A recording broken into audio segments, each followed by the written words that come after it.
Hello, I'm Kimberly, and welcome to the weekend edition of the Native News Update. It's Friday, June 17th, and many of the stories you hear here can be found at IndianCountryTV.com. And here's the news for today from the Associated Press and other Native news sources. Oren Lyons, faith keeper of the Turtle Clan for the Onondaga Nation, and Chief Sidney Hill, the spiritual leader for the Iroquois Confederacy, were invited to speak at Muhammad Ali's funeral ceremonies in Louisville, Kentucky on Friday, June 10th. Also in attendance was Ernie Stevens, Jr., chairman of the National Indian Gaming Association. Delivering the condolence ceremony ritual given at all funeral services to family members, Chief Hill spoke first in his Onondaga language, which was translated by Oren Lyons. Ali's passing has created a great darkness, but that family members should be at peace of mind, for his path back to the Creator's land is clear and straight. Lyons then spoke of Ali being a leader among men and a champion of the people. He also described how Ali was always a supporter of indigenous people and recalled the longest walk in 1978 when Native Americans walked from San Francisco to Washington, D.C.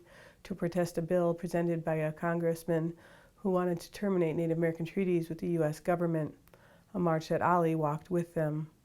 Other speakers at the memorial service included former President Bill Clinton, senior advisor to President Obama, Valerie Jarrett, Billy Crystal, and Utah Senator Orrin Hatch. Jewell Williams, an activist for Native American issues and longtime lobbyist for Native American health care, has passed away at age 82. Mrs. Williams, a member of the Crow tribe of Montana, started the yearly powwow at the Fresno State University in California 25 years ago. Those who knew Mrs. Williams remember her solid silver hair and her pride in her people. She spoke the Crow language and participated in Sundance ceremonies.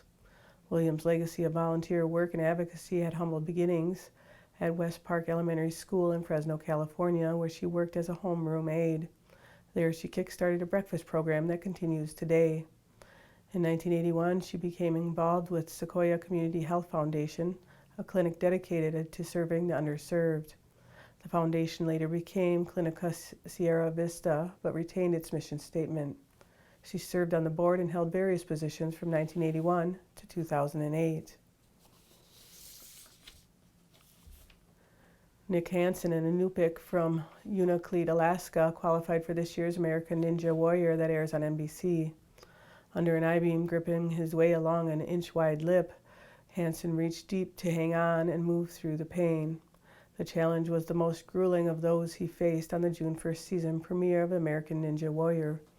The NBC competition show with an ultra-obstacle course drew more than 6 million viewers and was the most watched network program of the night. Hansen says he is doing the show for Native people and especially for the kids. If he can do something like that, so can they. For American Ninja, he drew on tests of self that others couldn't from his own experiences in the Arctic Winter Games and the World Eskimo Indian Olympics. Hansen is documenting his experiences with YouTube videos under the tag The Eskimo Ninja that, among other things, show his hand-built course at the end of a rugged world. Besides Los Angeles, the American Ninja competitions this year are in Atlanta, Indianapolis, Oklahoma City, and Philadelphia. Wyoming's River Reservation will be featured in a documentary film that explores the meaning of identity through artifacts. The Casper Star-Tribune reports that the documentary, What Was Ours, was co-produced by Northern Arapaho member Jordan Dresser. Dresser says the film focuses on the connection between past and present. He explains that many Native American artifacts end up in museums far from their tribes, and Native people are often portrayed as people of the past. Dresser says that Native people themselves can sometimes get stuck in that idea. The documentary has played at festivals in Greece, San Francisco, Nebraska, and Montana. The Smithsonian National Museum of American Indian will also screen it this summer, and it is expected to air nationwide on PBS later this year.